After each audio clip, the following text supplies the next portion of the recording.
ಓಂ ಸದಾಶಿವಸಮಾರಂಭಾಂ ಶಂಕರಾಚಾರ್ಯಮಧ್ಯಮಾಂ ಅಸ್ಮದಾಚಾರ್ಯಪರ್ಯಂತಾಂ ವಂದೇ ಗುರುಪರಂಪರಾಂ. ಶ್ರುತಿಸ್ಮೃತಿಪುರಾಣಾನಾಂ ಆಲಯಂ ಕರುಣಾಲಯಂ ನಮಾಮಿ ಭಗವತ್ಪಾದಶಂಕರಂ ಲೋಕಶಂಕರಂ. ಶಂಕರಂ ಶಂಕರಾಚಾರ್ಯಂ ಕೇಶವಂ ಬಾದರಾಯಣಂ ಸೂತ್ರಭಾಷ್ಯಕೃತೌ ವಂದೇ ಭಗವಂತೌ ಪುನಃ ಪುನಃ. ಈಶ್ವರೋ ಗುರುರಾತ್ಮೇತಿ ಮೂರ್ತಿಭೇದವಿಭಾಗಿನೇ ವ್ಯೋಮವದ್ವ್ಯಾಪ್ತದೇಹಾಯ ದಕ್ಷಿಣಾಮೂರ್ತಯೇ ನಮಃ. ದಕ್ಷಿಣಾಮೂರ್ತಯೇ ನಮಃ. ಓಂ. ರೂಪಂ ದೃಶ್ಯಂ ಲೋಚನಂ ದೃಕ್ ತದ್ದೃಶ್ಯಂ ದೃಕ್ತುಮಾನಸಂ ದೃಶ್ಯಾಧೀವೃತ್ತಯಃ ಸಾಕ್ಷಿ ದೃಗೇವ ನ ತು ದೃಶ್ಯತೆ. ಇದು ಗ್ರಂಥದ ಮೊದಲನೆಯ ಶ್ಲೋಕ. ನಮ್ಮ ಪರಂಪರೆಯಲ್ಲಿ ಏನಪ್ಪ ಅಂದರೆ, ಏನು ಹೇಳಬೇಕೋ ಅದನ್ನು ಮೊದಲು ಹೇಳಿಬಿಡಬೇಕು.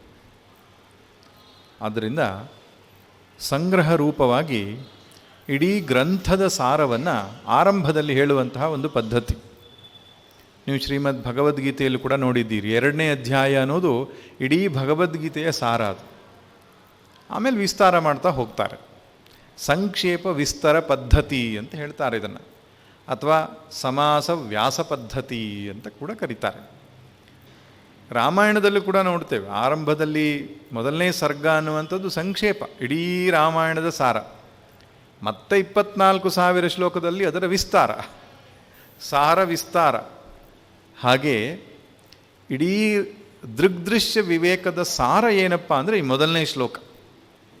ಮೊದಲನೇ ಶ್ಲೋಕ ಒಂದು ಮನಸ್ಸಲ್ಲಿ ಇಟ್ಕೊಂಡ್ಬಿಟ್ರೆ ಉಳಿದೆಲ್ಲ ಶ್ಲೋಕಗಳು ಅದರ ವಿಸ್ತಾರ ಅಷ್ಟೆ. ಮೊದಲನೇ ಶ್ಲೋಕ ಯಾವುದು? ಏನು ಹೇಳುತ್ತೆ?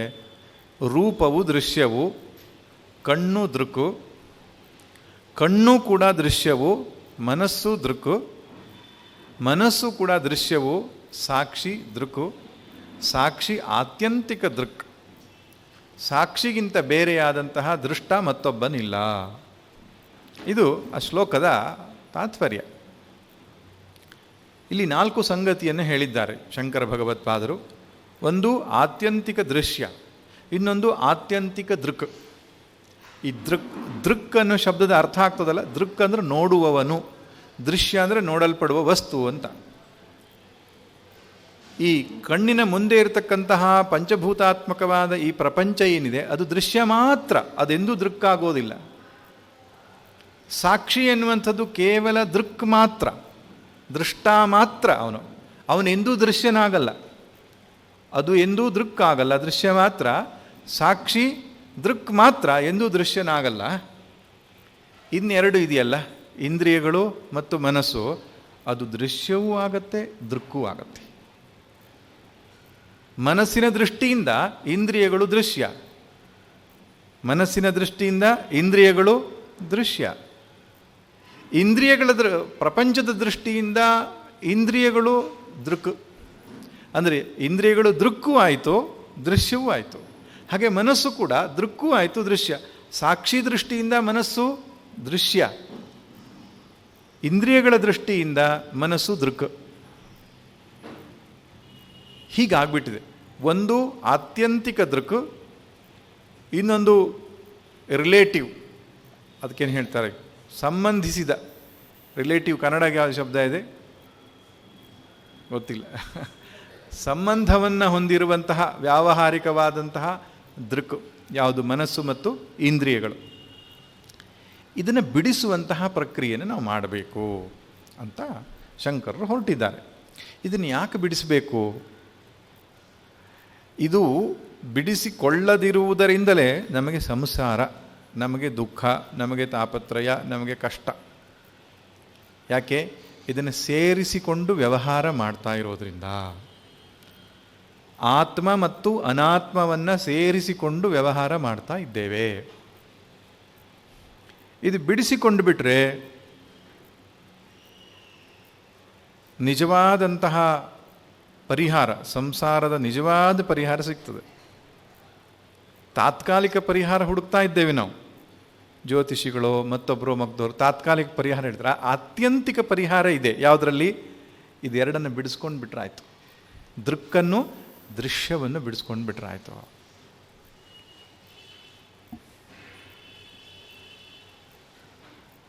ನೋಡಿ ಎಷ್ಟು ವಿಚಿತ್ರವಾಗಿದೆ ಅಂದರೆ, ನಾನು ನೋಡ್ತೇನೆ, ನಾನು ಅನುಭವಿಸ್ತೇನೆ, ನಾನು ಸುಖಿ, ನಾನು ದುಃಖಿ, ಹೀಗೆಲ್ಲ ಹೇಳುವಾಗ ಎರಡನ್ನು ಸೇರಿಸ್ಕೊಂಡು ಹೇಳೋದು. ಅಲ್ಲಿ ನಾನು ಅನ್ನೋದು ನಿಜವಾಗಿ ಸಾಕ್ಷಿ. ನೋಡುತ್ತೇನೆ, ಕೇಳ್ತೇನೆ ಅನ್ನುವಂಥದ್ದು ಕಣ್ಣು, ಕಿವಿ ಮುಂತಾದಂತಹ ಕರಣಗಳನ್ನು, ಉಪಾಧಿಗಳ ತಾದಾತ್ಮ್ಯವನ್ನಿಟ್ಟುಕೊಂಡು ನಾವು ಹೇಳ್ತಕ್ಕಂತಹ ಮಾತು. ನಾನು ಸುಖಿ, ದುಃಖಿ ಮುಂತಾದ ಮಾತುಗಳನ್ನು ಮನಸ್ಸೆಂಬ ಉಪಾಧಿಯನ್ನು ನಾವು ತಾದಾತ್ಮ್ಯವನ್ನಿಟ್ಟುಕೊಂಡು ಮಾಡ್ತಕ್ಕಂಥ ವ್ಯವಹಾರ. ಆದರೆ ಅವು ದೃಶ್ಯ ಮಾತ್ರವೇ ಹೊರತು ದೃಕ್ ಆಗಲಿಲ್ಲ. ಯಾವುದು ಆತ್ಯಂತಿಕ ದೃಕ್ ಸ್ವರೂಪವಾಗಿದೆ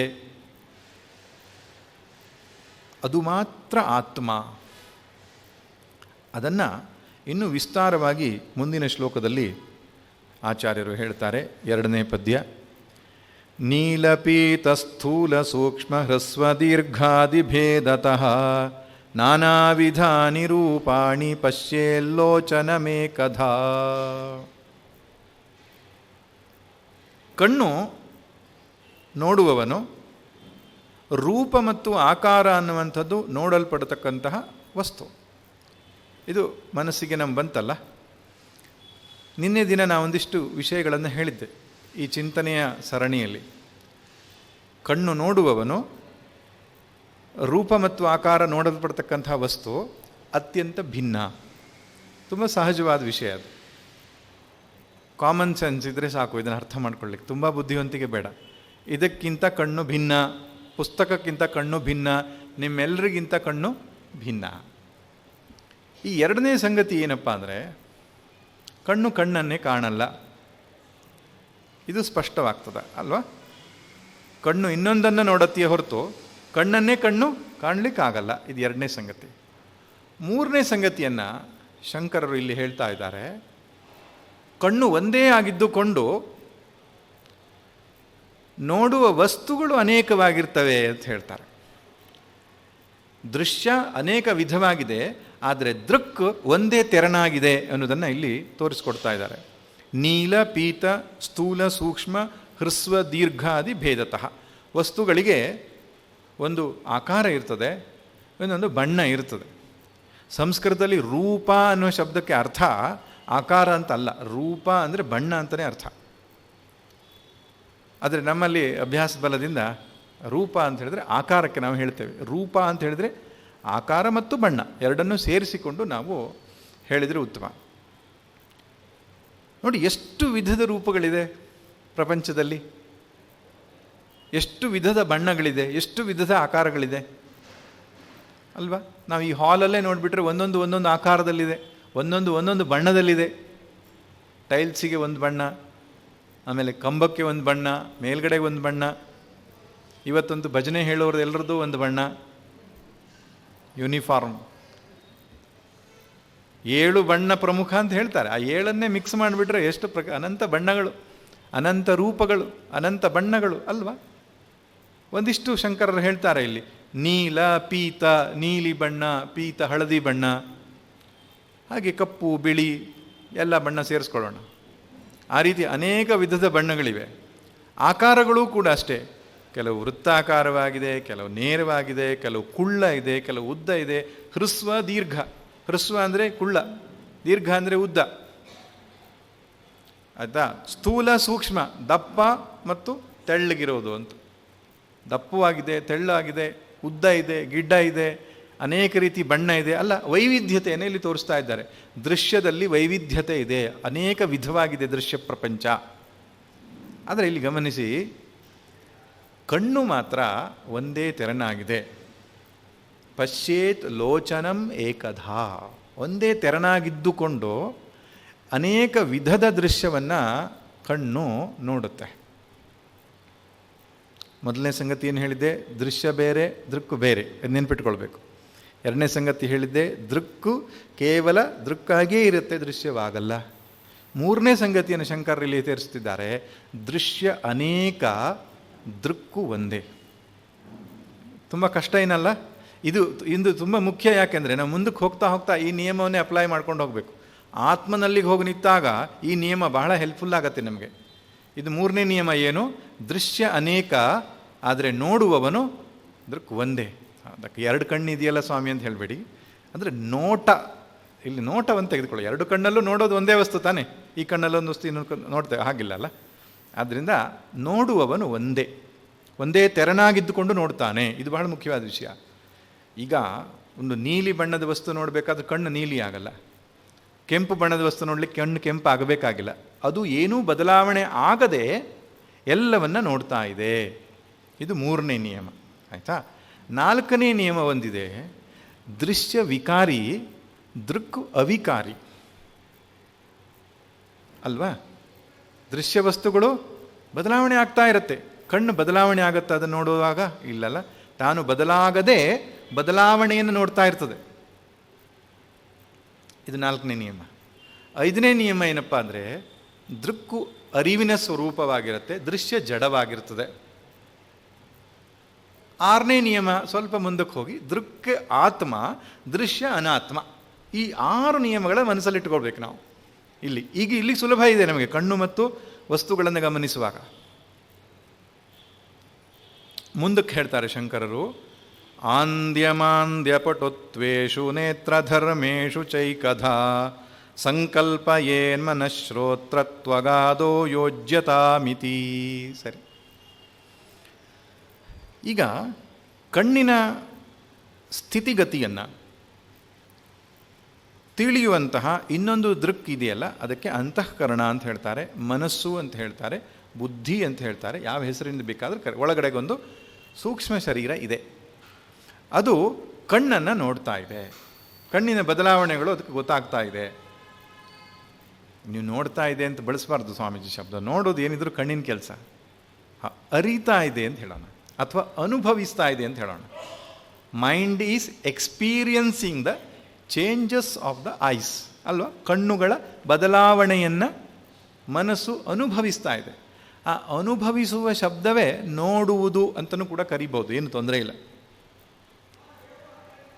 ಆದ್ದರಿಂದ ಆ್ಯಕ್ಚುಲಿ ಅನುಭವ ಎನ್ನುವ ಶಬ್ದಕ್ಕೆ ಸಂಸ್ಕೃತದಲ್ಲಿ ಜ್ಞಾನ ಅಂತಲೇ ಅರ್ಥ. ಅನುಭವ ಇತ್ಯುಕ್ತೆ ಜ್ಞಾನಂ. ನಾನು ಯಾವುದೋ ಒಂದು ಅನುಭವಿಸ್ತಾ ಇದ್ದೇನೆ ಅಂದರೆ ಜ್ಞಾನ ವೃತ್ತಿಯಾಗಬೇಕದು. ಅನುಭವ ಹೆಂಗಾಗೋದು? ಅನುಭವ ಸುಖ ಅನುಭವವೋ ದುಃಖಾನುಭವವೋ ಆಗಬೇಕಾದ್ರೆ ವೃತ್ತಿ ರೂಪವಾಗಿ ಅದು ಬದಲಾವಣೆಗೊಂಡ ಮೇಲೆ ಅದರ ನಮಗೆ ಇದು ಈ ವಸ್ತು ಅಂತ ಗೊತ್ತಾಗೋದು. ಜ್ಞಾನ ವೃತ್ತಿ ಆಗಬೇಕದು. ಆದ್ದರಿಂದ ಅನುಭವ ಅಂತ ಹೇಳಿದ್ರು ಒಂದೇ, ಜ್ಞಾನ ಅಂತ ಹೇಳಿದ್ರು ಒಂದೇ, ತಿಳಿಯುವುದು ಅಂತ ಹೇಳಿದ್ರು ಒಂದೇ, ನೋಡುವುದು ಅಂತ ಹೇಳಿದ್ರು ಒಂದೇ. ಅದು ಇಲ್ಲಿ ಆಚಾರ್ಯರು ಹೇಳ್ತಾರೆ, ಕಣ್ಣು ಕೂಡ ದೃಶ್ಯವಾಗತ್ತೆ. ಯಾರಿಗೆ? ಮನಸ್ಸಿಗೆ. ಹೇಗೆ? ಯಾವ ರೀತಿಯಲ್ಲಿ? ಆಂಧ್ಯ ಮಾಂದ್ಯ. ಆಂಧ್ಯ ಅಂದರೆ ಅಂಧತ್ವ, ಮಂದತ್ವ, ಪಟುತ್ವ. ಅಂಧತ್ವ ಅಂದ್ರೇನು?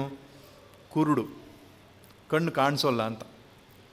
ಅಲ್ಲ, ನಮ್ಮ ಕಣ್ಣು ಕಾಣಿಸ್ತಾ ಇದೆ ಸ್ವಾಮಿ. ಒಂದೊಂದು ಸರ್ತಿ ಡಾಕ್ಟ್ರ್ ಹತ್ರ ಕರ್ಕೊಂಡು ಹೋಗ್ತಾರೆ, ಕಣ್ಣಿನ ಡಾಕ್ಟ್ರ್ ಹತ್ರ.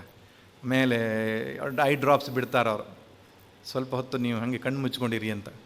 ಒಂದೊಂದು ಸರ್ತಿಗೆ ಎಂಥ ಐ ಡ್ರಾಪ್ಸ್ ಬಿಡ್ತಾರೆ ಅಂದರೆ ಏನೂ ಕಾಣಿಸೋದೇ ಇಲ್ಲ ಅದು ಅಲ್ಲ. ಏನೂ ಕಾಣಿಸೋದಿಲ್ಲ ಅಂತ ಹೇಳಿ ನಮ್ಗೆ ಗೊತ್ತಾಯಿತು ತಾನೆ? ಅಥವಾ ಬೇರೆ ಯಾರಾದರೂ ಹೇಳಿದ್ರ ನಿಂಗೇನು ಕಾಣಿಸೋದಿಲ್ಲ ಇವಾಗ ಅಂತ? ಇಲ್ಲಿ ನಮಗೆ ಗೊತ್ತಾಯ್ತು. ಅದು ಬೇರೆ ಯಾರಿಗೆ ಹೇಳಲಿಕ್ಕೂ ಆಗಲ್ಲ. ನಿಜವಾಗಿ ಕಣ್ಣಿನ ತೀಕ್ಷ್ಣತೆ ಎಷ್ಟಿದೆ ಅಂತ ಡಾಕ್ಟ್ರು ಟೆಸ್ಟ್ ಮಾಡುವಾಗ ನಮ್ಮ ಹತ್ರನೇ ಕೇಳ್ತಾರೆ ತಾನೆ. ಬೇರೆ ಬೇರೆ ಗ್ಲಾಸ್ ಹಾಕಿಬಿಟ್ಟು ಇದು ಕಾಣಿಸುತ್ತಾ, ಈ ಅಕ್ಷರ ಕಾಣಿಸುತ್ತಾ, ಈ ಅಕ್ಷರ ಕಾಣಿಸುತ್ತಾ ಅಂತ ತೋರಿಸ್ತಾರಲ್ಲ. ಹಾಗೆ ಒಬ್ಬನು ಹೇಳ್ತಾ ಇದ್ದಂತೆ, ಎಂಥ ತೋರಿಸಿದ್ರು ನಂಗೆ ಇದನ್ನು ಓದು ಅಂತ ಹೇಳೋರು. ಓದಲ್ಲ ಅವನು, ಆಗಲ್ಲ ಅಂತ.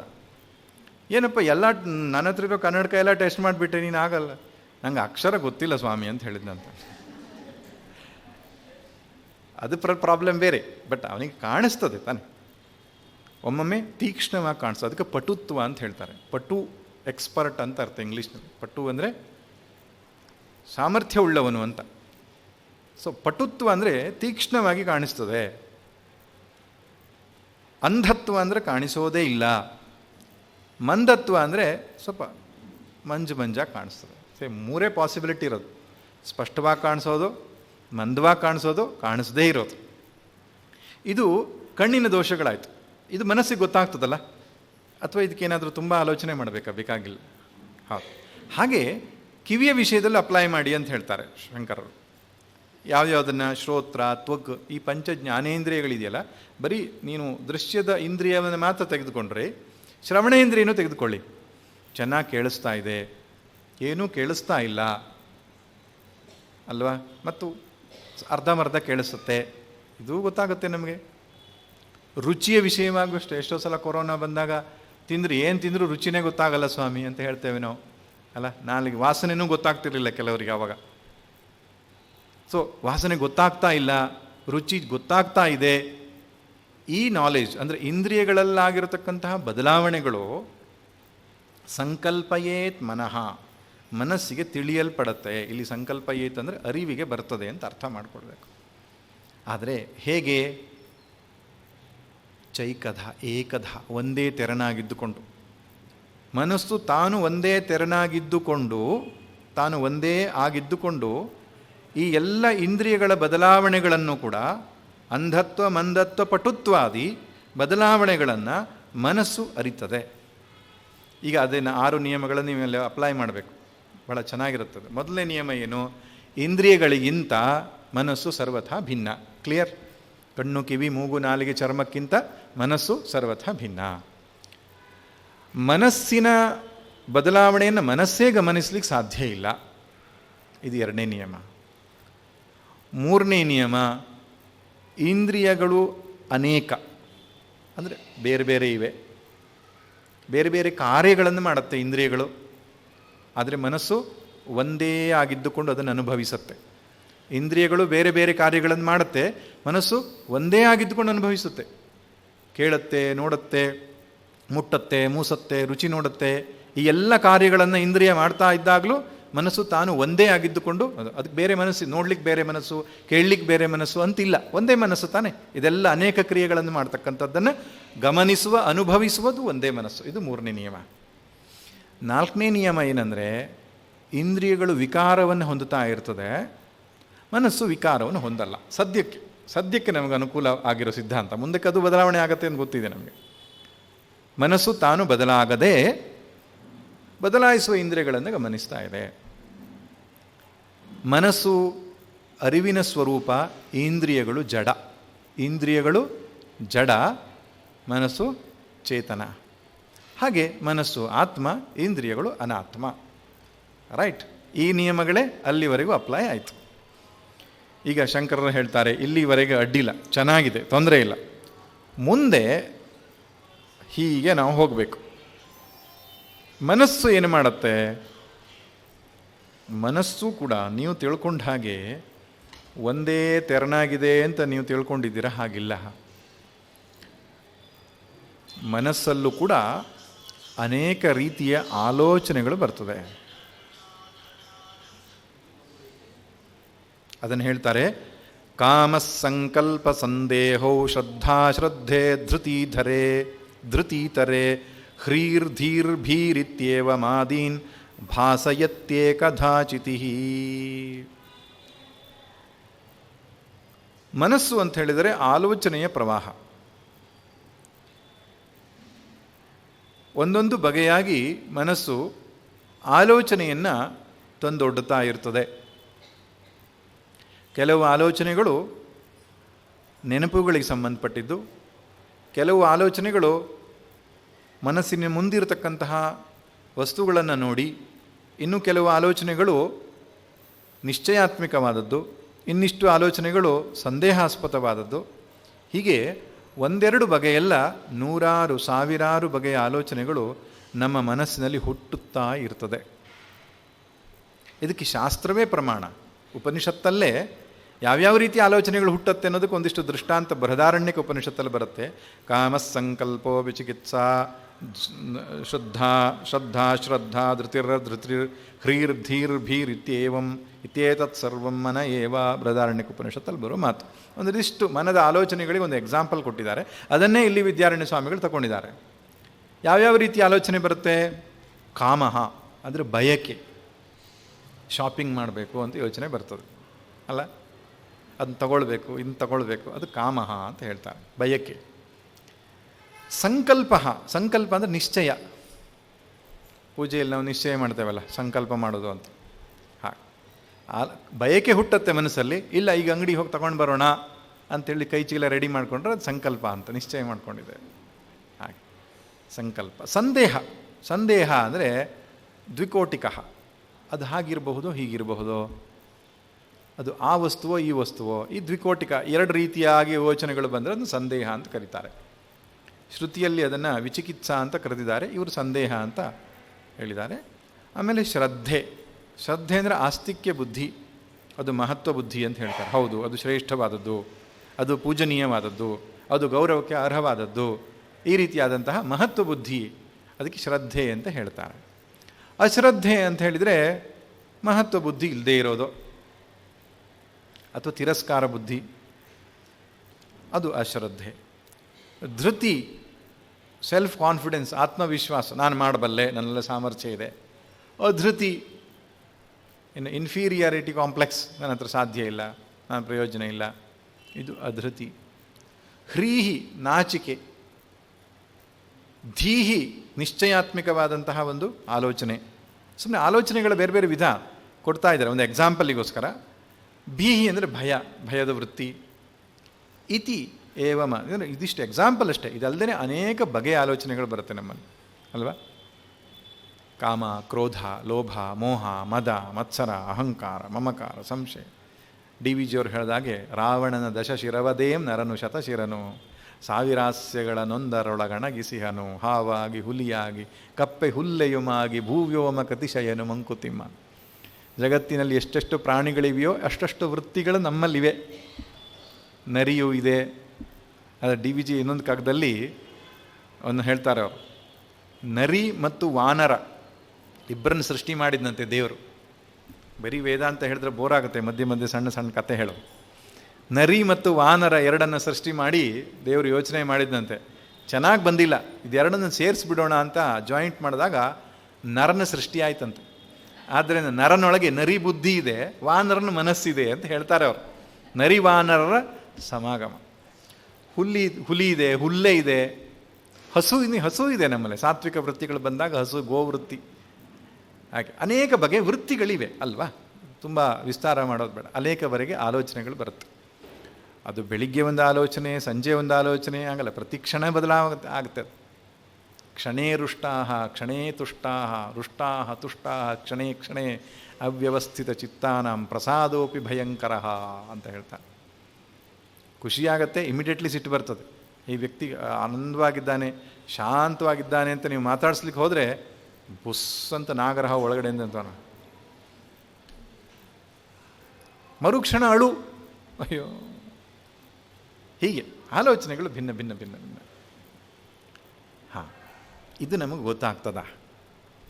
ಈ ರೀತಿಯ ಅನೇಕ ರೀತಿಯ ಆಲೋಚನೆಗಳು ಮನಸ್ಸಲ್ಲಿ ಹುಟ್ಟುವುದು ನಮಗೆ ಗೊತ್ತಾಗ್ತದ. ಇದು ಪ್ರಮುಖವಾದಂತಹ ಒಂದು ಹಂತ. ನನಗೆ ಗೊತ್ತಾಗಲ್ಲ ಅಂತ ಯಾರಾದರೂ ಹೇಳಿದರೆ ಸ್ವಲ್ಪ ಪರೀಕ್ಷೆ ಮಾಡೋಣ. ಆದರೆ ಯಾರೂ ಹಾಗೆ ಹೇಳಲ್ಲ.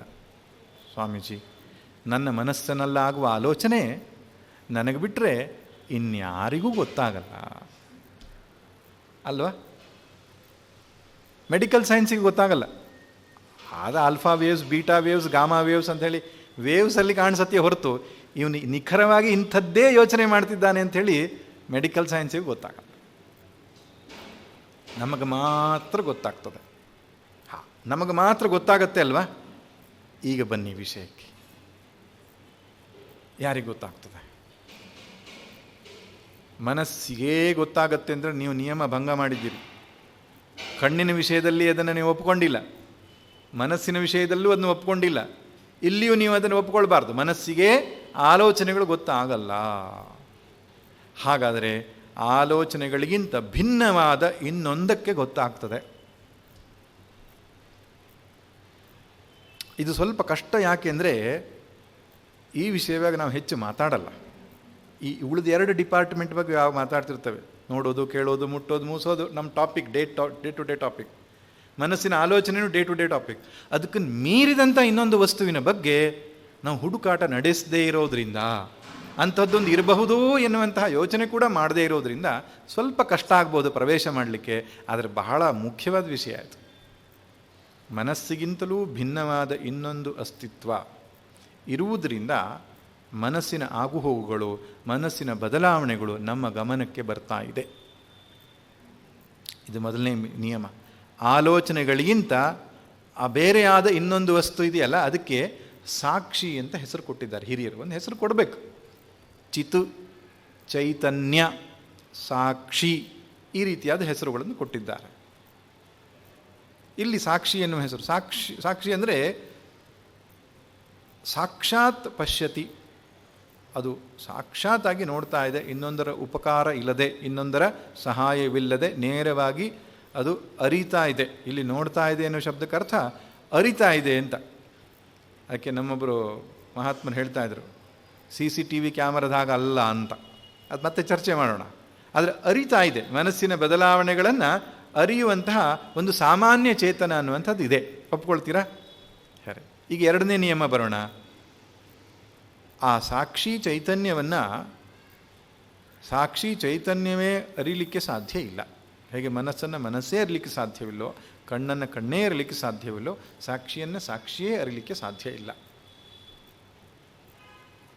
3ನೇ ನಿಯಮ, ಸಾಕ್ಷಿ ಒಂದಾಗಿದೆ, ಏಕಧ, ಒಂದೇ ಆಗಿದೆ. ಮನೋವೃತ್ತಿಗಳು ಅನೇಕವಾಗಿದೆ, ಸಾಕ್ಷಿ ಒಂದೇ ಆಗಿದೆ. ಅದು ಬೇರೆ ಬೇರೆ ಆಗಿಲ್ಲ. ಸಿಟ್ಟಿನ ಆಲೋಚನೆಯನ್ನು ಅರಿಯೋದಕ್ಕೆ ಒಂದು ಸಾಕ್ಷಿ, ಸಮಾಧಾನದ ಆಲೋಚನೆಯನ್ನು ಅರಿಯೋದಕ್ಕೊಂದು ಸಾಕ್ಷಿ. ಈ ರೀತಿ ವೃತ್ತಿಗಳು ಬದಲಾವಣೆ ಆದ ಹಾಗೆ ಸಾಕ್ಷಿ ಬದಲಾವಣೆ ಆಗೋದಿಲ್ಲ. 4ನೇ ನಿಯಮ, ವೃತ್ತಿ ಅನೇಕವಾಗಿದೆ, ಸಾಕ್ಷಿ ಒಂದಾಗಿದೆ. ಆಮೇಲೆ ವೃತ್ತಿ ವಿಕಾರವನ್ನು ಹೊಂದತ್ತೆ, ಸಾಕ್ಷಿ ಅವಿಕೃತನಾಗಿದೆ, ಅವಿಕಾರಿಯಾಗಿದೆ, ಅದು ಬದಲಾವಣೆಯನ್ನು ಹೊಂದಲ್ಲ. 5ನೇದು, ಸಾಕ್ಷಿ ದೃಷ್ಟ ಆಗಿದ್ದಾನೆ, ಮನಸ್ಸು ದೃಶ್ಯವಾಗಿದೆ. 6ನೇದು, ಸಾಕ್ಷಿ ಆತ್ಮನಾಗಿದ್ದಾನೆ, ಮನಸ್ಸು ಅನಾತ್ಮವಾಗಿದೆ. ಸರಿ, ಇಲ್ಲಿಗೆ ನಿಲ್ಲಿಸಬೇಡಿ ಸ್ವಾಮೀಜಿ, ಮುಂದಕ್ಕೆ ಹೋಗಿ. ಈಗ ಸಾಕ್ಷಿ ಇರುವುದು ಗೊತ್ತಾಗ್ತಿದೆಯಾ ನಮಗೆ?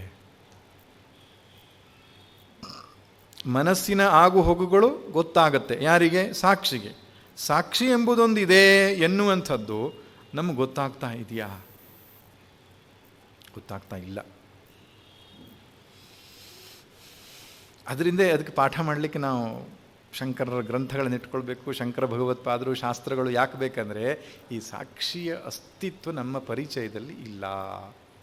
ಅದು ಅಲ್ಟಿಮೇಟ್ ಸಿಯರ್, ಅದು ಅತ್ಯಂತ ಕೊನೆಯ ದೃಕ್, ಕೊನೆಯ ನೋಡುಗ ಅವನು. ಅವನಿಗಿಂತ ಆಚೆ ನೋಡುಗರಿಲ್ಲ, ಅವನೇ ಕೊನೆಯ ನೋಟಗಾರ. ಅವನಿಗಿಂತ ಈಚೆಗೆ ಇರುವುದೆಲ್ಲ ದೃಶ್ಯ. ಅವನು ಅಲ್ಟಿಮೇಟ್ ಸಿಯರ್, ಆತ್ಯಂತಿಕ ದೃಷ್ಟ.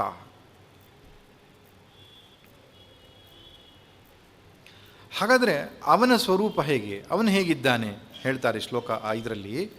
ನೋದೇತಿ ನಾಸ್ತಮೇತ್ಯೇಷ ನ ವೃದ್ಧಿಂ ಯಾತಿ ನ ಕ್ಷಯಂ ಸ್ವಯಂ ವಿಭಾತ್ಯಥಾನ್ಯಾನಿ ಭಾಸಯೇತ್ ಸಾಧನಂ ವಿನಾ. ಈ ಸಾಕ್ಷಿಗೆ ಹುಟ್ಟು ಸಾವುಗಳಿಲ್ಲ. ಆಲೋಚನೆಗಳಿಗೆ ಹುಟ್ಟು ಸಾವುಗಳಿದೆ. ಒಳ್ಳೆಯ ಆಲೋಚನೆ ಬಂತು, ಒಳ್ಳೆಯ ಆಲೋಚನೆ ಹೋಯಿತು. ಕೆಟ್ಟ ಆಲೋಚನೆ ಬಂತು, ಅದು ಹೋಯಿತು. ಉದಯ ಮತ್ತು ಅಸ್ತ ಅನ್ನುವಂಥದ್ದು ಯಾವುದಕ್ಕಿದೆ? ಮನಸ್ಸಿಗಿದೆ. ಇಂದ್ರಿಯಗಳಿಗಿದೆ. ದೇಹಕ್ಕೆ ಉದಯಾಸ್ತಗಳಿದೆ. ಪ್ರಪಂಚದ ವಿಷಯ ಪ್ರಪಂಚದಲ್ಲೆಲ್ಲ ಬದಲಾವಣೆಗಳು, ಹುಟ್ಟು ಸಾವುಗಳಿದೆ. ಅಸ್ತಿ, ಜಾಯತೆ, ವರ್ಧತೆ, ವಿಪರಿಣಮತೆ, ಅಪಕ್ಷೀಯತೆ, ವಿನಶ್ಯತಿ ಇತಿ ಷಡ್ವಿಕಾರವದೇ ತತ್ ಸ್ಥೂಲ ಶರೀರಂ. ಈ 6 ವಿಕಾರಗಳನ್ನು ಪ್ರಪಂಚದ ಎಲ್ಲ ವಸ್ತುಗಳು ಹೊಂದುತ್ತೆ, ಶರೀರವೂ ಹೊಂದುತ್ತೆ, ಮನಸ್ಸು ಹೊಂದುತ್ತೆ. ಆದರೆ ಸಾಕ್ಷಿಗೆ ಹುಟ್ಟು ಹೊಂದುಗಳಿಲ್ಲ. ಅದು ಹುಟ್ಟುವುದೂ ಇಲ್ಲ, ಅದು ಸಾಯುವುದೂ ಇಲ್ಲ. ಇದು ಹೇಗೆ ಹೇಳ್ತೀರಿ ನೀವು ಅಂದರೆ, ಆಲೋಚನೆಗಳು ಹುಟ್ಟುವುದು ಮತ್ತು ಆಲೋಚನೆಗಳು ಲಯವಾಗುವುದನ್ನು ಯಾವುದು ಅರಿಯುತ್ತೋ ಅದು ಲಯವಾದರೆ ಅರಿಯುವುದಕ್ಕೆ ಇನ್ನೇನಿದೆ ನಮಗೆ? ಆದ್ದರಿಂದ ಸಾಕ್ಷಿ ಇಲ್ಲವಾಗುವುದನ್ನು ಒಪ್ಪಿಕೊಳ್ಳಲಿಕ್ಕೆ ಸಾಧ್ಯ ಇಲ್ಲ. ಆಲೋಚನೆಗಳು ಬರುವುದು ಮತ್ತು ಹೋಗುವುದನ್ನು ಯಾವುದು ನೋಡುತ್ತೋ ಅದು ಸಾಕ್ಷಿ ಅಂತ ನಿಶ್ಚಯ ಆದ ಮೇಲೆ ಸಾಕ್ಷಿಯೇ ಇಲ್ಲದಿರುವಿಕೆಯನ್ನು ಗುರುತಿಸುವುದಕ್ಕೆ ಅಥವಾ ಇರುವಿಕೆಯನ್ನು ಗುರುತಿಸುವುದಕ್ಕೆ ಇನ್ನೊಂದು ಸಾಧನವಿಲ್ಲದೇ ಇರುವುದರಿಂದ ಅದೇ ಆತ್ಯಂತಿಕವಾದ ಅರಿವು, ಅದರ ಅಳಿವು ಉಳಿವು ಎಂಬಂಥದ್ದಿಲ್ಲ, ಅದರ ಉಗಮ ಮತ್ತು ಅಸ್ತ ಎನ್ನುವಂಥದ್ದಿಲ್ಲ. ಆಲೋಚನೆಗಳು ಬರುವುದನ್ನು ಸಾಕ್ಷಿ ಗಮನಿಸುತ್ತೆ, ಆಲೋಚನೆಗಳು ಇಲ್ಲವಾಗುವುದನ್ನೂ ಸಾಕ್ಷಿ ಗಮನಿಸುತ್ತೆ. ಸುಷುಪ್ತಿ ಕಾಲದ ಅನುಭವ ನಮಗೆಲ್ಲ ಗೊತ್ತಿದೆ. ಸುಷುಪ್ತಿಯಲ್ಲಿ ನಾನೇನು ಅನುಭವಿಸಿಲ್ಲ ಎನ್ನುವುದನ್ನು ಸಾಕ್ಷಿಯ ಸಹಾಯದಿಂದ ಎಚ್ಚೆತ್ತ ಮೇಲೆ ನಾವು ಹೇಳ್ತೇವೆ ಏನೇನೂ ಇರಲಿಲ್ಲ ಅಂತ. ಆದ್ದರಿಂದ ಅಂತಹ ಸಾಕ್ಷಿಗೆ ಹುಟ್ಟು ಸಾವುಗಳಿಲ್ಲ. ತ್ರಿಷು ಧಾಮಷು ಯದ್ ಭೋಗ್ಯಂ ಭೋಕ್ತಾ ಭೋಗಶ್ಚ ಯದ್ಭವೇತ್ ತೇಭ್ಯೋ ವಿಲಕ್ಷಣ ಸಾಕ್ಷಿ ಚಿನ್ಮಾತ್ರೋಹಂ ಸದಾಶಿವ ಅಂತ ಕೈವಲ್ಯ ಉಪನಿಷತ್ತು ಹೇಳುತ್ತೆ. ಜಾಗ್ರತ್ ಸ್ವಪ್ನ ಸುಷುಪ್ತಿ 3 ಅನುಭವಗಳನ್ನು ಬೇರೆಯಾಗಿದ್ದುಕೊಂಡು ಗಮನಿಸುವ. ಯಾವ ಬದಲಾವಣೆಗಳಿಲ್ಲ ಅದರಲ್ಲಿ. ನ ವೃದ್ಧಿಂ ಯಾತಿ ನ ಕ್ಷಯಂ. ಅದು ಬೆಳೆಯುವುದೂ ಇಲ್ಲ, ಅದು ಕ್ಷಯವೂ ಆಗೋದಿಲ್ಲ. ನಾನು ಸಣ್ಣಿರುವಾಗ ಸಣ್ಣ ಸಾಕ್ಷಿ ಇತ್ತು, ಬೆಳೀತಾ ಬೆಳೀತಾ ದೊಡ್ಡ ಸಾಕ್ಷಿ ಆಯಿತು. ಪ್ರಾಣಿಗಳಲ್ಲಿ ಸಾಕ್ಷಿ ಸ್ವಲ್ಪ ಡಿಮ್ ಆಗಿರ್ತದೆ, ಮನುಷ್ಯನಲ್ಲಿ ಹೆವಿ ಇಫೆಕ್ಟಿವ್ ಸಾಕ್ಷಿ, ಹೈ ವೋಲ್ಟೇಜ್ ಬಲ್ಪ್ ಇದ್ದಾಗಿರ್ತದೆ. ಹಾಗಿಲ್ಲ, ಯಾವ ಬದಲಾವಣೆಯನ್ನು ಅದು ಹೊಂದುವುದಿಲ್ಲ. ಇನ್ನೊಂದು ಹೇಳ್ತಾರೆ, ಸ್ವಯಂ ವಿಭಾತಿ ಅಥ ಅನ್ಯಾನಿ ಭಾಸಯೇತ್ ಸಾಧನಂ ವಿನಾ. ಸ್ವಪ್ರಕಾಶ ರೂಪವಾಗಿದೆ, ಸ್ವಯಂ ವಿಭಾತಿ. ಅದರಿಂದ ಆತ್ಮ ಎಂಬ ಶಬ್ದಕ್ಕೆ ಒಂದು ವ್ಯುತ್ಪತ್ತಿ ಇದೆ. ಏನು ಗೊತ್ತಾ? ಅಂಚು, ಪ್ರಕಾಶನೇ ಧಾತುವಿನಿಂದ ಆತ್ಮ ಶಬ್ದದ ವ್ಯುತ್ಪತ್ತಿ ಮಾಡ್ತಾರೆ. ಅಂಚತೆ, ಅಂಚತೆ ಸ್ವಯಂ ಪ್ರಕಾಶತೆ ಇತಿ ಆತ್ಮ ಅಂತ. ಆತ್ಮ ಅಂದ್ರೇನು? ಸ್ವಯಂ ಪ್ರಕಾಶ ಸ್ವರೂಪ. ಮನಸ್ಸಿಗೆ ಸ್ವಯಂ ಪ್ರಕಾಶ ಇಲ್ಲ, ಅದು ಪರಪ್ರಕಾಶ್ಯ ಅದು. ಆದರೆ ಸಾಕ್ಷಿ ಸ್ವಯಂ ಪ್ರಕಾಶ.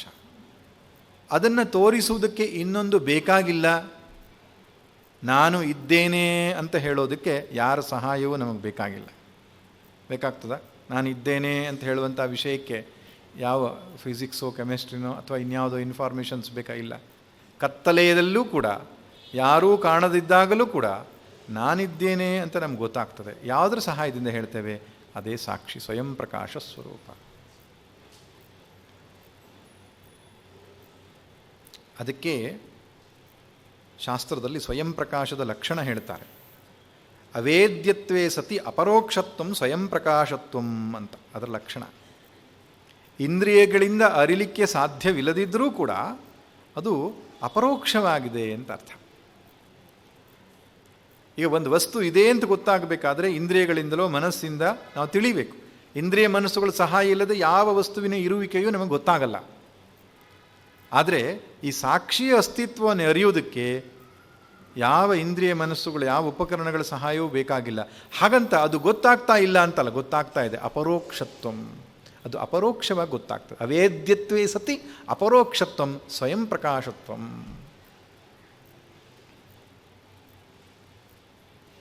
ಅದನ್ನೇ ಶಾಸ್ತ್ರಗಳಲ್ಲಿ ಪರಮಾತ್ಮ ಅಂತ ಕರೆದಿದ್ದು. Very interesting point. ಇಲ್ಲಿ ನಾನು ವೈಕುಂಠದಲ್ಲಿದ್ದಾನೆ ಅಂತ ಮಾಡ್ಕೊಂಡಿದ್ರೆ ನೀವು ಇಷ್ಟು ಹತ್ತಿರದ್ದು ಅಡ್ರೆಸ್ ಕೊಟ್ಬಿಟ್ರಲ್ಲ. ನಾನು ಕೊಡ್ತಾ ಇಲ್ಲ. ಸರ್ವಸಾಕ್ಷಿಣಿ ಸಾಕ್ಷಿ ವರ್ಜಿತ ಎಲ್ಲಿ ಬರುತ್ತೆ? ಎಲ್ಲಿ ಬರ್ತದೆ? ಆಯ್ತಾ ಸರ್? ಸರ್ವಸಾಕ್ಷಿಣೀ ಅಂತ ಅವಳಿಗೆ ಹೆಸರು. ಸರ್ವಸಾಕ್ಷಿನ್, ಸಾಕ್ಷಿ ವರ್ಜಿತಾಪಿ ಬ್ರಹ್ಮದೃಷ್ಟಿಯಲ್ಲಿ. ಜೀವೋ ವಿನಯಿತ ಸಾಕ್ಷಿ ಎಲ್ಲಿ ಬರುತ್ತೆ? ವಿಷ್ಣು ಸಹಸ್ರ. ಲಲಿತಾ ಸಹಸ್ರನಾಮ ವಿಷ್ಣು ಸಹಸ್ರನಾಮ ಎರಡರಲ್ಲಿ ಬಂದರೆ ಮುಗಿದೋಯ್ತಲ್ಲ ಮತ್ತೆ ಅಂತ. ಅಮ್ಮನವರು ಅಪ್ಪನವರು ಇಬ್ಬರು ಸಾಕ್ಷಿನೇ. ಇನ್ನು ತುಂಬ ಪ್ರಸಿದ್ಧವಾದಂತಹ ಉಪನಿಷತ್ತು ಶ್ವೇತಾಶ್ವತರ ಉಪನಿಷತ್ತಲ್ಲಿ ಏಕೋ ದೇವ ಸರ್ವಭೂತೇಷು ಗೂಢ, ಪರಮಾತ್ಮ ಸ್ವರೂಪವನ್ನು ವರ್ಣಿಸುವ ತುಂಬ ಸುಂದರವಾದ ಪ್ರಸಿದ್ಧವಾದ ಮಂತ್ರ ಅದು. ಏಕೋ ದೇವ ಸರ್ವಭೂತೇಷು ಗೂಢ, ಒಬ್ಬನೇ ಪರಮಾತ್ಮನು ಎಲ್ಲರ ಹೃದಯದಲ್ಲಿ ಅಡಗಿದ್ದಾನೆ. ಸಾಕ್ಷಿ ಚೇತ ಕೇವಲೋ ನಿರ್ಗುಣಶ್ಚ, ಅವನು ಸಾಕ್ಷಿ ಎಂಬುದಾಗಿ ಕರೆಯುತ್ತೆ. ಅನೇಕ ಕಡೆಗಳಲ್ಲಿ ಈ ವಿಷಯ ಬರುತ್ತೆ, ಸಾಕ್ಷಿ ಎಂಬ ಶಬ್ದ ಬಳಸದೇ ಕೂಡ ಬರುತ್ತೆ. ಸತ್ಯಂ ಜ್ಞಾನಮನಂತಂ ಬ್ರಹ್ಮ ಯೋ ವೇದ ನಿಹಿತಂ ಗುಹಾಯಾಂ ಪರಮೇ ವ್ಯೋಮನ್. ಪರಮ ವ್ಯೋಮ್ನಿ ಅಂದರೆ ಹೃದಯಾಕಾಶ. ಹೃದಯಾಕಾಶ ಅಂದರೆ ಮನಸ್ಸು ಬುದ್ಧಿ. ಮನಸ್ಸು ಬುದ್ಧಿಯಲ್ಲಿ ಸಾಕ್ಷಿಯಾಗಿ ಸಚ್ಚಿದಾನಂದ ಬ್ರಹ್ಮವಿದ್ದಾನೆ. ತೈತ್ತರೀಯ ಉಪನಿಷತ್ತು ಹೇಳುತ್ತೆ. ದ್ವಾಸುಪರ್ಣ ಸಯುಜಾ ಸಖಾಯ ಸಮಾನಂ ವೃಕ್ಷಂ ಪರಿಷತ್ಸ, ಹೀಗೆ ತುಂಬ ಕೊಡ್ತಾ ಹೋಗ್ಬೋದು. ಪ್ರತಿಬೋಧ ವಿದಿತಂ ಮತಂ ಅಮೃತತ್ವಂ ಹಿ ವಿಂದತೆ ಆತ್ಮನಾ ವಿಂದತೆ ವೀರ್. ಈ ಎಲ್ಲ ಎಲ್ಲ ವೇದಗಳಲ್ಲಿಯೂ ಕೂಡ ಪರಮಾತ್ಮನನ್ನು ಗುರುತಿಸಬೇಕಾದ ಸ್ಥಾನ ಯಾವುದಪ್ಪ ಅಂತ ಹೇಳಿದರೆ ನಮ್ಮ ಬುದ್ಧಿಯ ಗುಹೆ ಎಂಬುದಾಗಿ ಹೇಳ್ತಾರೆ. ಗುಹೆಯಲ್ಲಿ ಯಾವ ರೀತಿಯಾಗಿ ವೃತ್ತಿಗಳಿಗೆ ಸಾಕ್ಷಿಯಾಗಿ ಭಗವಂತನಿದ್ದಾನೆ.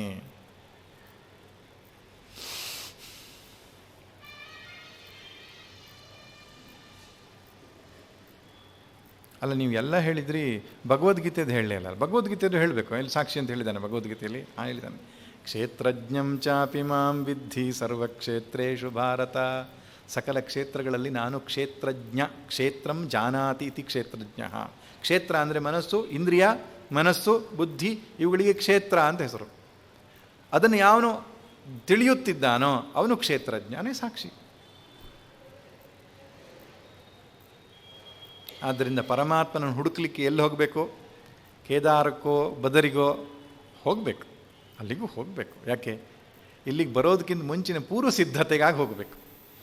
ಆದರೆ ಅವನು ನಿಜವಾಗಿ ಸಿಗುವ ಸ್ಥಾನ ಯಾವುದು ಅಂದರೆ ನಮ್ಮ ಹೃದಯಾಕಾಶದಲ್ಲೇ. ಸದಾ ಸರ್ವಗತೋಪ್ಯಾತ್ಮ ನ ಸರ್ವತ್ರಾವಭಾಸತೆ ಬುದ್ಧೌ ಏವ ಅವಭಾಸೇತ ಸ್ವಚ್ಛೇಷು ಪ್ರತಿಬಿಂಬವತ.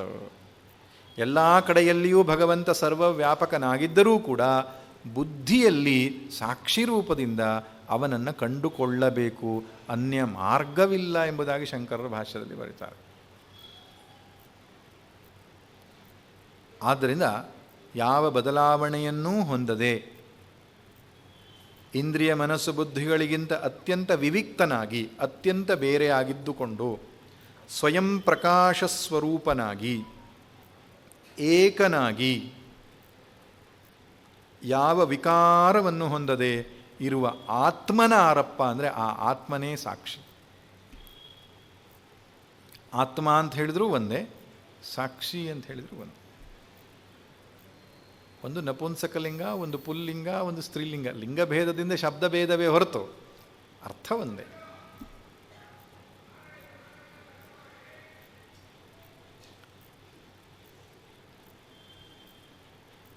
ಇಷ್ಟು ಹೇಳಿ ಆದಮೇಲೆ ನಮ್ಮ ಮನಸ್ಸಲ್ಲಿ ಒಂದು ಪ್ರಶ್ನೆ ಬರ್ತದೆ. ಏನು? ಸರಿ, ಸಾಕ್ಷಿಯೇ ಅರಿವಿನ ಸ್ವರೂಪ, ಆತ್ಯಂತಿಕ ಅರಿವು ಎಂಬುದಾಗಿ ನೀವು ಹೇಳ್ತೀರಿ. ಶರೀರ ಮನಸ್ಸಿಗಿಂತ ಸರ್ವಥಾ ಭಿನ್ನ ಎಂಬುದಾಗಿ ನೀವು ಹೇಳ್ತೀರಿ. ಆದರೆ ಈ ಶರೀರವೇ ನಾನು ಅಂತ ನಮ್ಗೆ ಯಾಕೆ ಅನ್ನಿಸ್ತಾ ಇದೆ? ಸುಖ ದುಃಖಗಳು ಬಂದಾಗ ನಾನೇ ಸುಖಿ ದುಃಖಿ ಎಂಬಂತಹ ಭಾವ ನಮಗೆ ಯಾಕೆ ಬರ್ತಾ ಇದೆ?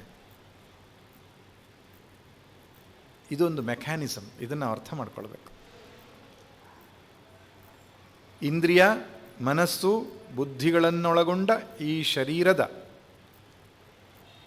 ದೃಶ್ಯದ ಪ್ರಕ್ರಿಯೆ ಹೇಗೆ ನಡೆಯುತ್ತೆ, ದರ್ಶನ ಪ್ರಕ್ರಿಯೆ, ಸಂರಚನೆ ಹಾಗೂ ಅದರ ಪ್ರಕ್ರಿಯೆ ಹೇಗಿದೆ ಎಂಬುದನ್ನು ಮುಂದಿನ ಶ್ಲೋಕಗಳಲ್ಲಿ ವರ್ಣಿಸ್ತಾರೆ.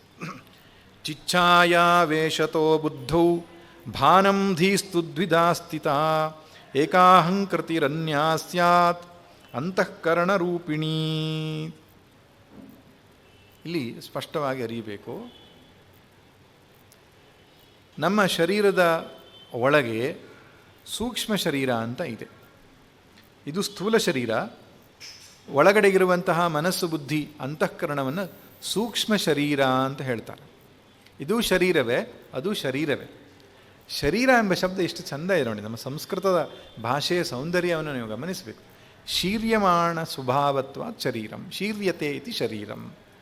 ಶೀರ್ಯ ಅಂತ ಹೇಳಿದ್ರೆ ನಾಶವಾಗೋದು ಅಂತ, ಕ್ಷಯವನ್ನು ಹೊಂದೋದು, ನಾಶವಾಗೋದು ಅಂತ ಅರ್ಥ.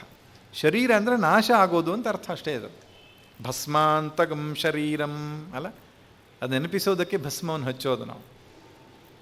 ಇದು ಒಂದು ದಿವಸ ನಾಶವಾಗುತ್ತೆ ಅಂತ ನೆನಪಿಸೋದಕ್ಕೆ ಭಸ್ಮಧಾರಣೆಯನ್ನು ಮಾಡೋದು, ಸಿತಭಸ್ಮವನ್ನು ಲೇಪನ ಮಾಡಿಕೊಳ್ಳೋದು. ಇದು ನಾಶವಾಗುತ್ತೆ. ಒಳಗಿರತಕ್ಕಂತಹ ಸೂಕ್ಷ್ಮ ಶರೀರವೂ ಕೂಡ ನಾಶವಾಗುತ್ತೆ. ಅದಕ್ಕೂ ಶರೀರ ಅಂತಲೇ ಹೆಸರು. ಹಾಗೆ ಇನ್ನೊಂದು ಹೆಸರು ದೇಹ. ದೇಹ ಅನ್ನೋ ಶಬ್ದಕ್ಕೂ ಅದೇ ಅರ್ಥ. ದಹ್ಯತೆ ಪಚ್ಯತೆ ಇತಿ ದೇಹ. ದಿಹ ಅಪಚಯ ಅನ್ನುವಂಥ ಅರ್ಥವೂ ಇದೆ, ಬೆಳೆಯುತ್ತೆ ಎಂಬ ಅರ್ಥಲ್ಲೂ ಇದೆ, ಅಥವಾ ಸುಡಲ್ಪಡತ್ತೆ, ನಾಶವಾಗುತ್ತೆ ಎಂಬ ಅರ್ಥವೂ ಇದೆ ಅದಕ್ಕೆ.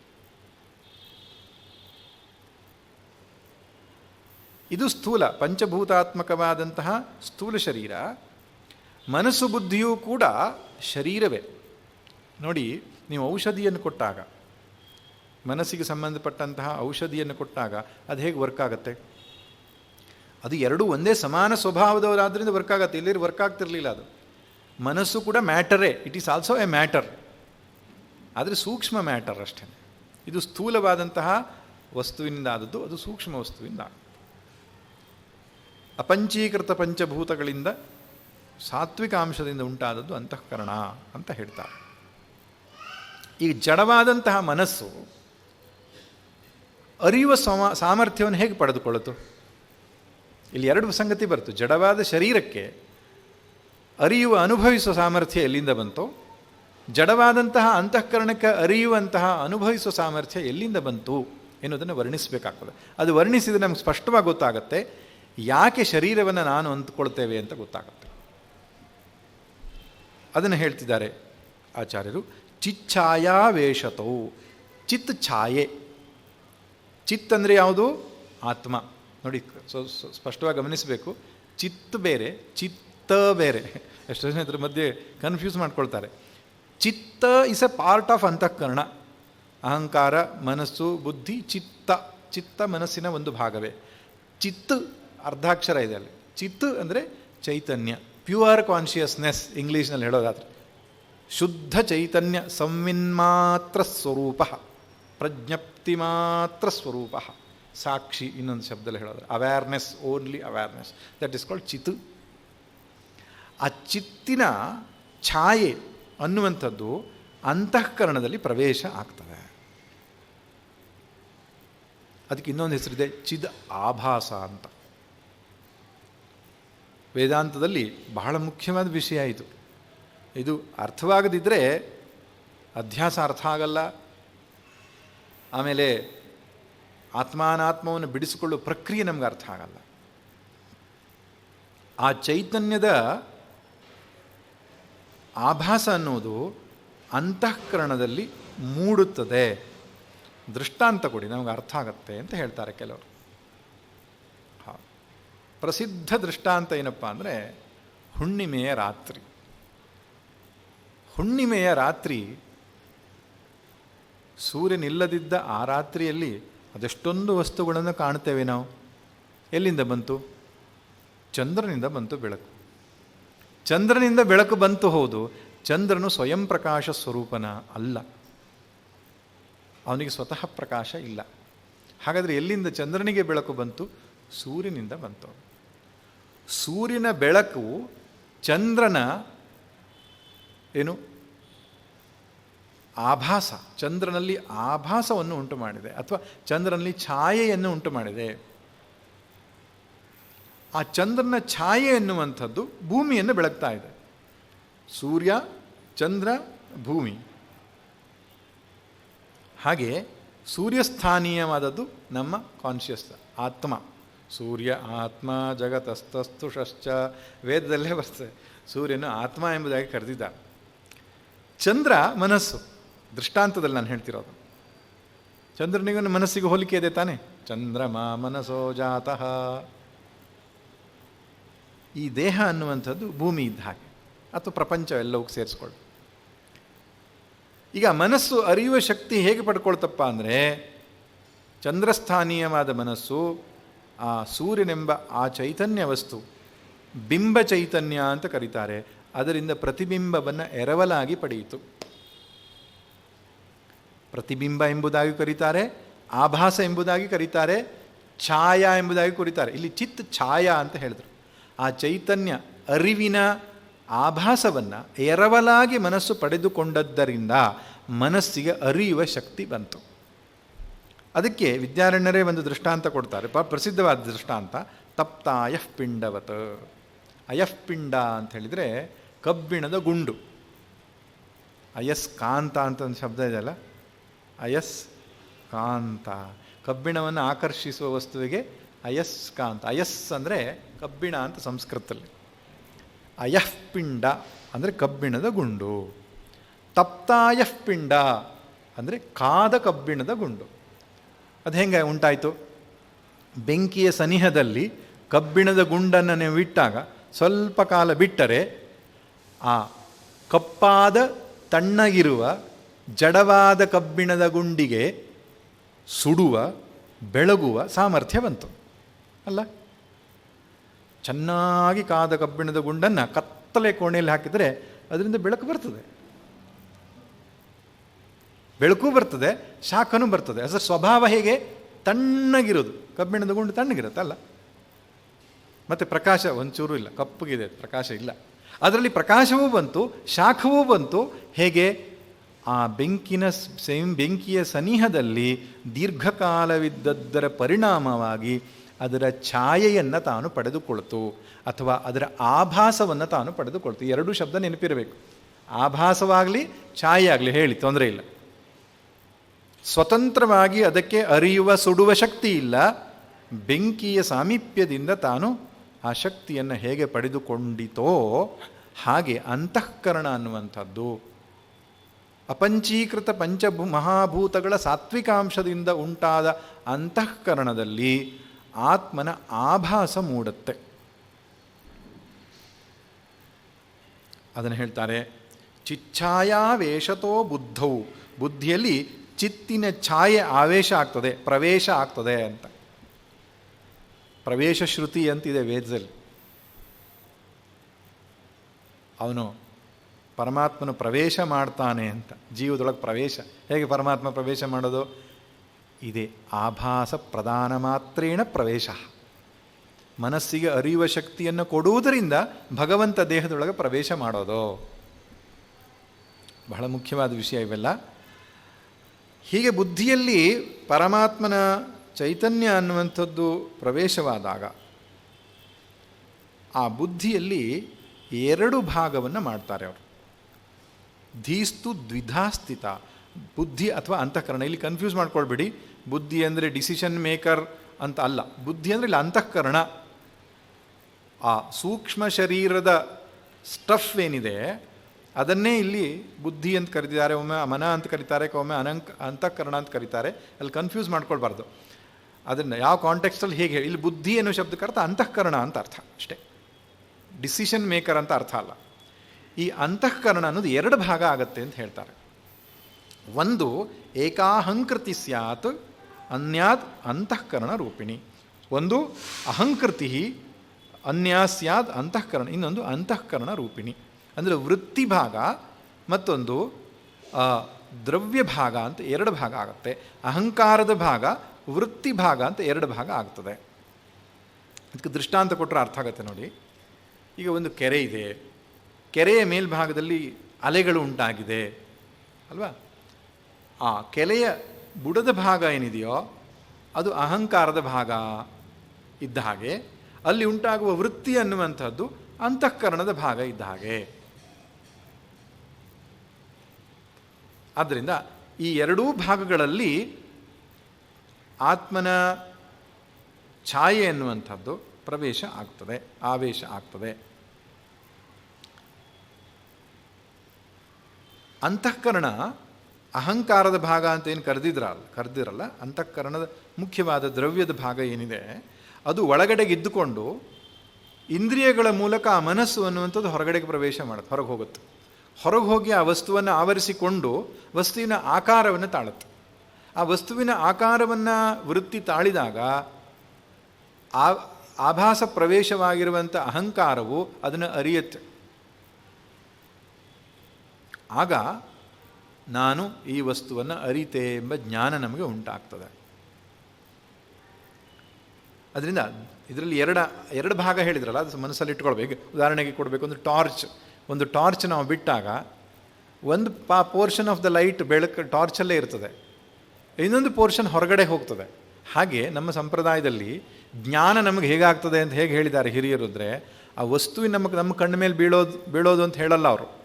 ಪರಂಪರೆಯಲ್ಲಿ ಏನು ಹೇಳ್ತಾರೆ ಅಂದರೆ, ಮನಸ್ಸು ಗೋಲಕದ ಮೂಲಕ ಹೊರಗಡೆ ಹೋಗುತ್ತೆ ಅಂತ ಹೇಳ್ತಾರೆ. ಒಂದು ಆಕಾರದ ಜ್ಞಾನ ನನಗಾಗ್ತಿದೆ ಅಂದರೆ ಮನಸ್ಸು ಆ ಕಣ್ಣೆಂಬ ಇಂದ್ರಿಯದ ಮೂಲಕ ಹೊರಗಡೆ ಹೋಗಿ ಅದರ ಆಕಾರವನ್ನು ಆವರಿಸಿಕೊಂಡಾಗ ಅದರ ಜ್ಞಾನ ಒಳಗಡೆ ಆಗ್ತದೆ. ಆ ವೃತ್ತಿ ಅಂತ ಹೇಳ್ತಾರೆ. ಹೊರಗಡೆ ಆ ರೂಪವನ್ನು ತಾಳೋದಕ್ಕೆ ವೃತ್ತಿ ಅಂತ ಹೇಳ್ತಾರೆ. ಆ ಮೂಲ ಭಾಗ ಅನ್ನುವಂಥದ್ದು ಒಳಗಡೆಗೆ ಇರುತ್ತೆ. ಒಂದು ಮೂಲ ಭಾಗ ಇರುತ್ತೆ, ಒಂದು ಭಾಗ ಹೊರಗಡೆ ಹೋಗಿ ವಸ್ತುವಿನ ಆಕಾರವನ್ನು ತಾಳುತ್ತೆ.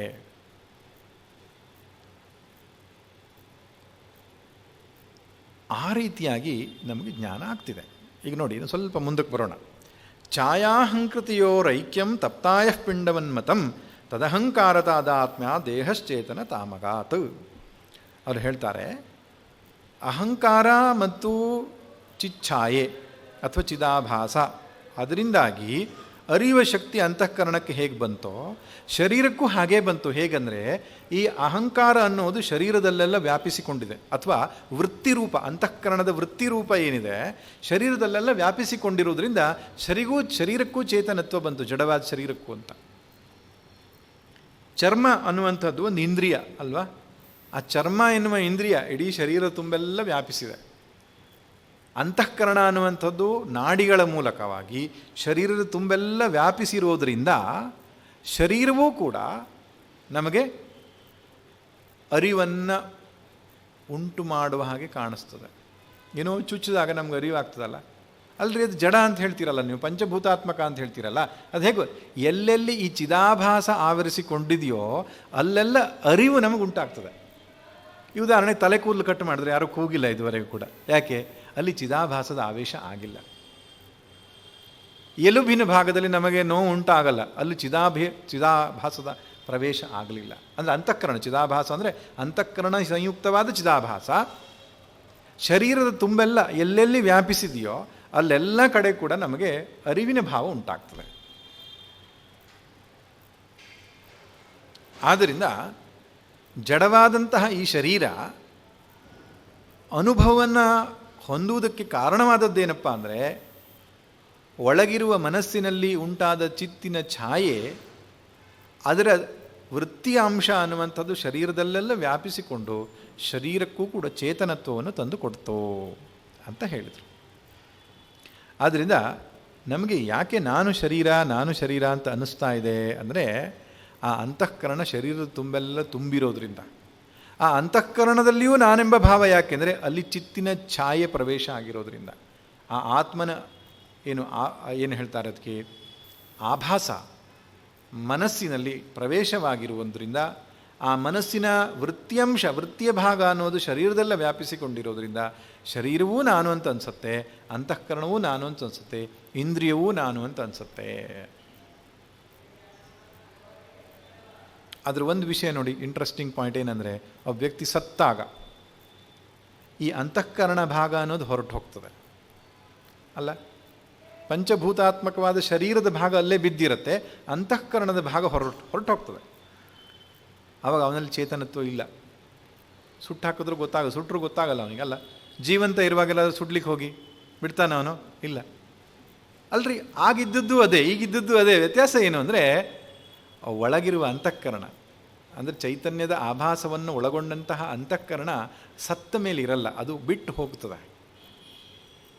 ಬದುಕಿರುವಾಗ ಅದು ಶರೀರದ ಒಳಗಡೆಗೆ ಹುಟ್ಟುವಾಗಲೇ ಅದರ ಪ್ರವೇಶ, ಅಂತಃಕರಣದ ಪ್ರವೇಶ ಆಗ್ತದೆ. ಎಲ್ಲಿ ಯಾವಾಗ ಅಂತಃಕರಣದ ಪ್ರವೇಶ ಆಯಿತು, ಬರೀ ಅಂತಃಕರಣ ಅಲ್ಲ, ಚಿದಾಭಾಸ ಸಂಯುಕ್ತವಾದ ಅಂತಃಕರಣ, ಆವಾಗ ಅನುಭವಗಳು ನಮಗೆ ಉಂಟಾಗ್ತವೆ.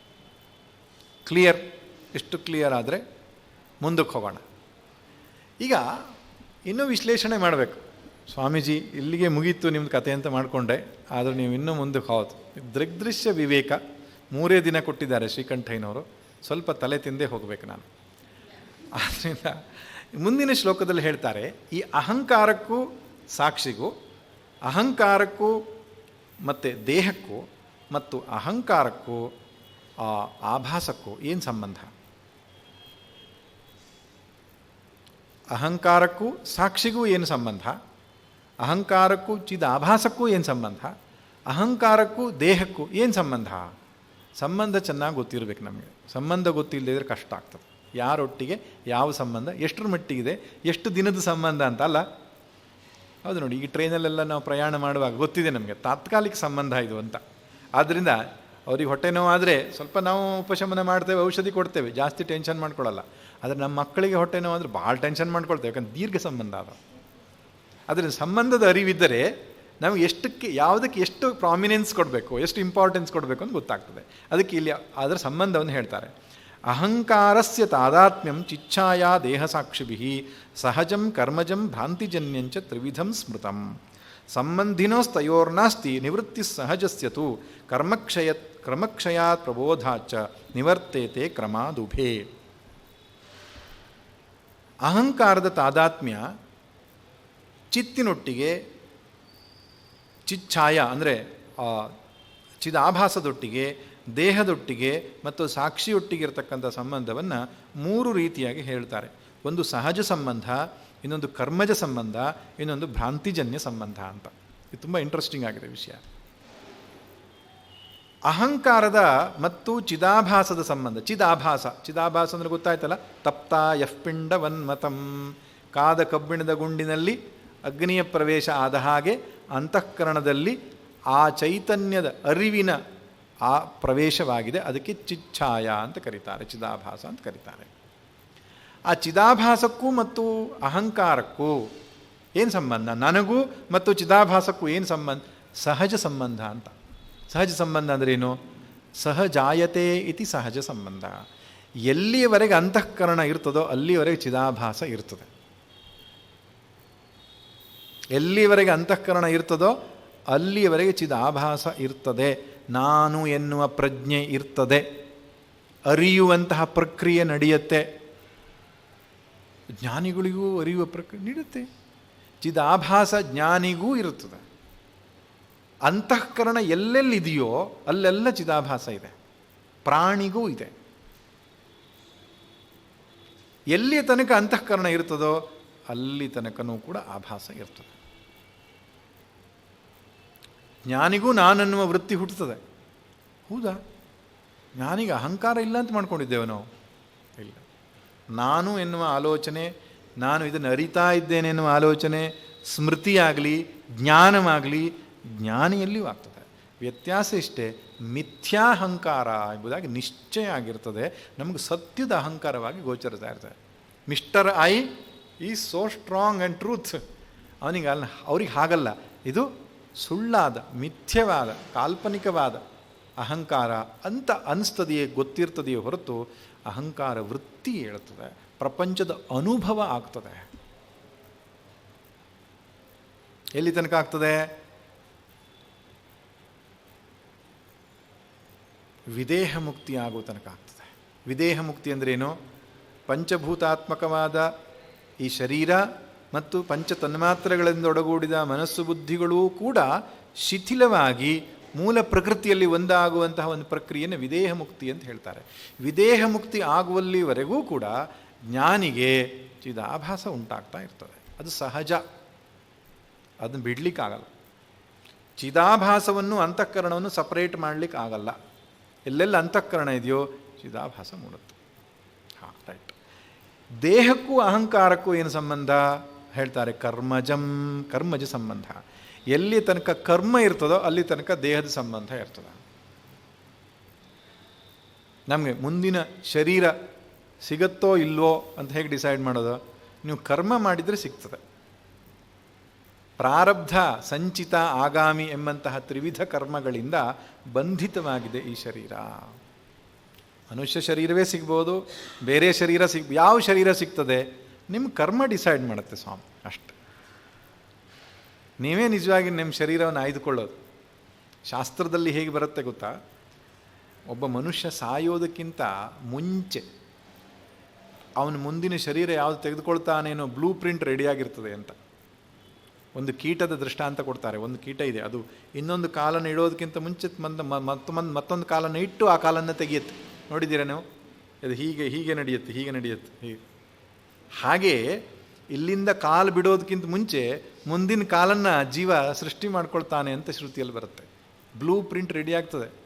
ಹೆಂಗೆ ಬ್ಲೂ ಪ್ರಿಂಟ್, ಯಾವ ಶರೀರ ಅಂತ ಹೇಗೆ ರೆಡಿ ಆಗುತ್ತೆ ಅಂದರೆ ಕರ್ಮ. ಆದ್ದರಿಂದ ಕರ್ಮ ಇರುವ ತನಕ ಶರೀರ ಇರ್ತದೆ. ವಂಡರ್ಫುಲ್. ಒಂದು ಸಹಜ ಸಂಬಂಧ, ಇನ್ನೊಂದು ಕರ್ಮಜ ಸಂಬಂಧ. ಸಾಕ್ಷಿಗೂ ಅಹಂಕಾರ, ನನಗೂ ಸಾಕ್ಷಿಗೂ ಯಾವ ರೀತಿಯ ಸಂಬಂಧ? ಭ್ರಾಂತಿಜನ್ಯಂ, ಭ್ರಾಂತಿಜ ಸಂಬಂಧ, ಕಾಲ್ಪನಿಕ ಸಂಬಂಧ. ಅರ್ಥಾತ್ ಏನೂ ಸಂಬಂಧ ಇಲ್ಲ ಅಂತ ಅರ್ಥ.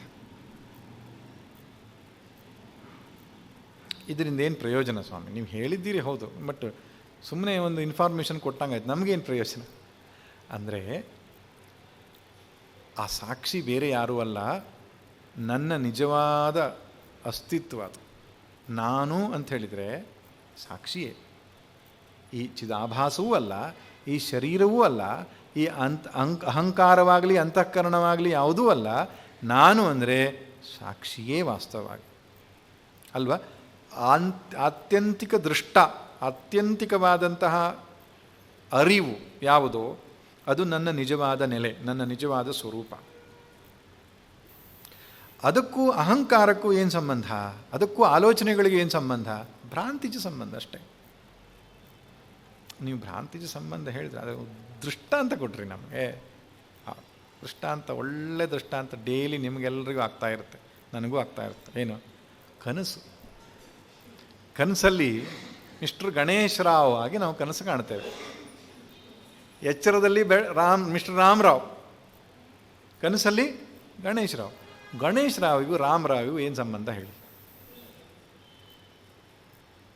ಅಲ್ಲಿ ಗಣೇಶ್ ರಾವ್ ಸಾಲ ಮಾಡಿದರೆ ರಾಮರಾವ್ ತೀರಿಸ್ಬೇಕಾ? SBI ಬ್ಯಾಂಕಲ್ಲಿ ಪಾಪ ಲೋನ್ ಮಾಡಿದ್ದಾನೆ ಯಾರೋ ಗಣೇಶ್ ರಾವ್ ಕನಸಿನಲ್ಲಿ. ನಾನು ಹೇಳಿದ ಅರ್ಥ ಆಯ್ತಲ್ಲ? ಈ ರಾಮರಾವೇ ಕನಸು ಕಾಣ್ತಾನೆ, ಕನಸಲ್ಲಿ ಗಣೇಶ್ ರಾವ್ ಆಗಿ ಕನಸು ಕಾಣ್ತಾನೆ. ಅವನು SBI ಬ್ಯಾಂಕಲ್ಲಿ ಲೋನ್ ಮಾಡಿದ್ದಾನೆ. ಬೆಳಿಗ್ಗೆ ಎದ್ದ ತಕ್ಷಣ ರಾಮರಾವ್ ತೀರಿಸಬೇಕಾ? ಅಲ್ಲ, ಸಂಬಂಧ ಇದೆಯಲ್ಲ ಅವರಿಗೆ. ಹೌದು, ಭ್ರಾಂತಿಜ ಸಂಬಂಧ. ಅಂದ್ರೇನು? ಕಲ್ಪನೆ ಮಾತ್ರ, ತೋರಿಕೆ ಮಾತ್ರ, ಮಿಥ್ಯಾ ಮಾತ್ರವಾದದ್ದು. ವಾಸ್ತವಿಕವಾಗಿ ಅದಕ್ಕೂ ಸಂಬಂಧ ಯಾಕೆ? ಇದು ಪಾರಮಾರ್ಥ, ಅದು ವ್ಯವಹಾರ ಅಥವಾ ಪ್ರತಿಭಾಸ. ಅದು ಪ್ರತಿಭಾಸ, ಬರೀ ತೋರಿಕೆ ಅಷ್ಟೇ, ಅದು ವಾಸ್ತವ ಅಲ್ಲ. ವಾಸ್ತವ ಯಾವುದು? ಎಚ್ಚರದವನು. ಹಾಗೆ ಎಚ್ಚರದವನಿಗೂ ಕನಸಿನವನಿಗೆ ಯಾವ ರೀತಿಯ ಸಂಬಂಧ ಇದೆಯೋ ಹಾಗೇ ಸಾಕ್ಷಿಗೂ ಅಹಂಕಾರಕ್ಕೂ ಇರತಕ್ಕಂಥ ಸಂಬಂಧ. ಅದಕ್ಕೆ ಯಾವ ಸಂಬಂಧವೇ ಇಲ್ಲ ಅಂತ ಅರ್ಥ ವಾಸ್ತವ.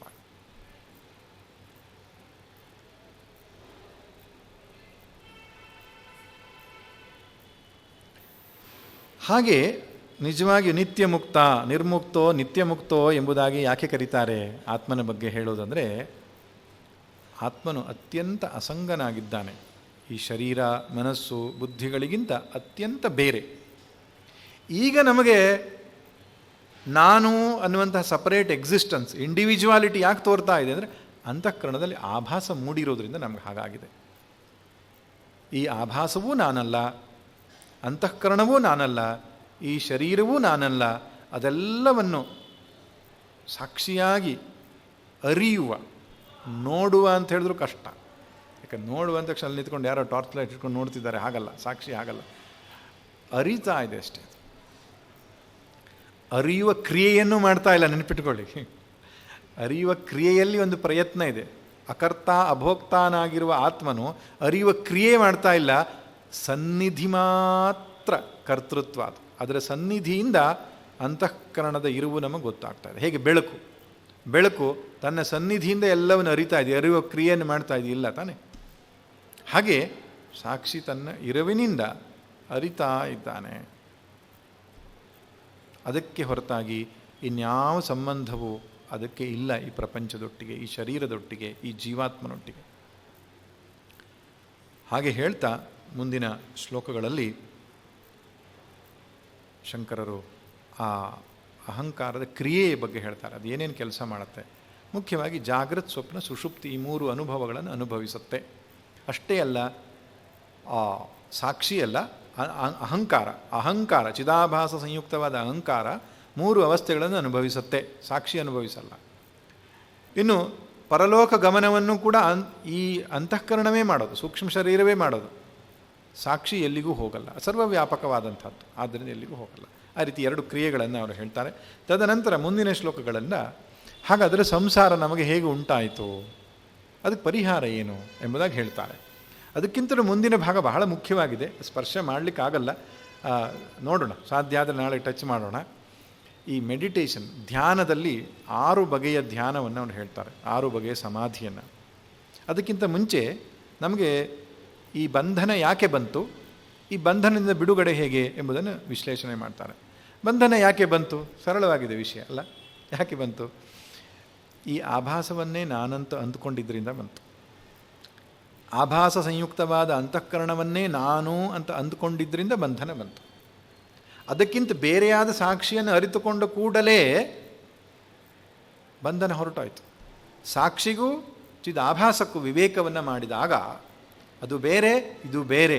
ವಿವೇಕ ಮಾಡೋದಷ್ಟೇ ಅಲ್ಲ, you should claim that I am the sakshi, ನಾನು ಸಾಕ್ಷಿ ಇದ್ದೇನೆ, ಚಿದಾಭಾಸ ಸಂಯುಕ್ತವಾದ ಅಂತಃಕರಣ ಅಥವಾ ದೇಹವಲ್ಲ ಅಂತ ನೀವು ನಿಶ್ಚಯ ಮಾಡಿದಾಗ ಬಂಧನ ಕಳಚಿ ಬೀಳ್ತದೆ. ಅದನ್ನು ನಾಳೆ ದಿನ ನೋಡೋಣ. ಸರ್ವೇ ಭವಂತು ಸುಖಿನಃ, ಸರ್ವೇ ಸಂತು ನಿರಾಮಯಾಃ, ಸರ್ವೇ ಭದ್ರಾಣಿ ಪಶ್ಯಂತು, ಮಾ ಕಶ್ಚಿತ್ ದುಃಖಭಾಗ್ ಭವೇತ್. ಓಂ ಶಾಂತಿ ಶಾಂತಿ ಶಾಂತಿ. ನಾರಾಯಣ ನಾರಾಯಣ ನಾರಾಯಣ.